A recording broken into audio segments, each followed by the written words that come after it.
Exercise 1.2 देखिए, question number 1। नीचे दिए गए कथन सत्य है या असत्य, कारण के साथ अपने उत्तर दीजिए। प्रत्येक अपरिमेय संख्या एक वास्तविक संख्या होती है। तो इसके लिए हमें पता होना चाहिए कि अपरिमेय संख्याएं और वास्तविक संख्याओं में क्या संबंध है, यानी कि कौन सी संख्याएं अपरिमेय हैं और कौन सी वास्तविक है। तो इसके पहले हमने क्वेश्चन में पढ़ा था कि सभी परिमेय और अपरिमेय संख्याएं वास्तविक संख्याएं होती है ना। इसलिए प्रत्येक अपरिमेय संख्या एक वास्तविक संख्या है, यह कथन सत्य है। तो इसका उत्तर लिखेंगे सत्य है, क्योंकि सभी अपरिमेय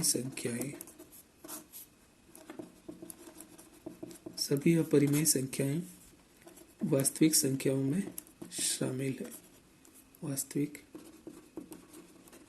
संख्याओं में शामिल होती है। ठीक है। नेक्स्ट क्वेश्चन है, संख्या रेखा का प्रत्येक बिंदु √m के रूप का होता है जहां m एक प्राकृत संख्या है। तो इसके लिए सबसे पहले आप संख्या रेखा बना लीजिए। संख्या रेखा यहाँ 0 होता है बीचों बीच में, इस तरफ धनात्मक संख्याएं लिखी जाती हैं, वास्तविक संख्याएं हैं सभी, और इधर ऋणात्मक वास्तविक संख्याएं लिखी जाती हैं। ठीक है, ये ऐसे अनंत तक जाएगा, यहाँ भी अनंत तक, ऐसा नहीं कि 4 तक ही है ये।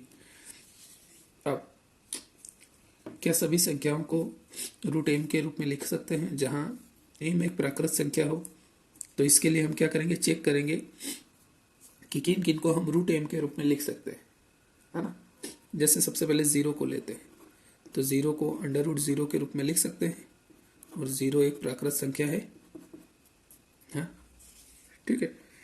0 के बाद भी यहाँ बहुत सारी संख्याएं हैं, है ना। हम बड़ी बड़ी संख्याओं के उदाहरण लेकर देखेंगे कि ऐसा होता है क्या। 1 को लिया तो 1 को √1 के रूप में लिख सकते हैं, सही है। 2 को आप क्या √2 के रूप में लिख सकते हैं? नहीं लिख सकते। किसी संख्या के रूट के रूप में लिखा जा सकता है 2 को?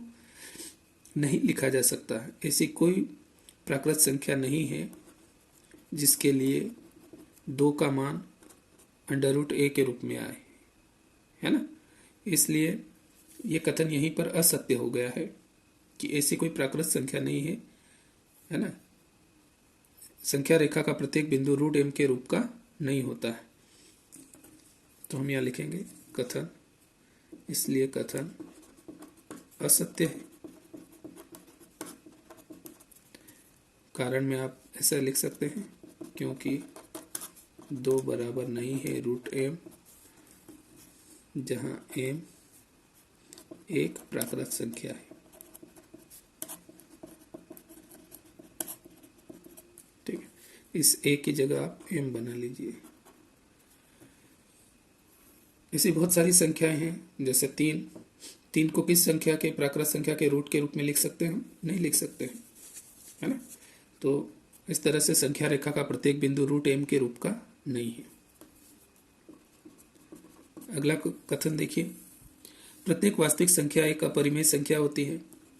तो चूंकि हमें पता है कि परिमेय और अपरिमेय मिलकर क्या बनाती हैं? वास्तविक संख्याएं बनाती हैं, है ना। परिमेय और अपरिमेय ये दोनों मिलकर क्या कहलाती है? वास्तविक है। लेकिन सारी वास्तविक संख्याएं अपरिमेय संख्याएं तो नहीं है, कुछ परिमेय भी है, इसलिए ये कथन यहाँ पर असत्य हो गया, है ना। तो इसलिए उत्तर हम लिखेंगे असत्य है,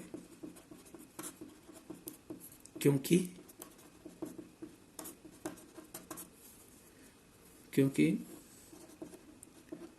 सभी वास्तविक संख्याएं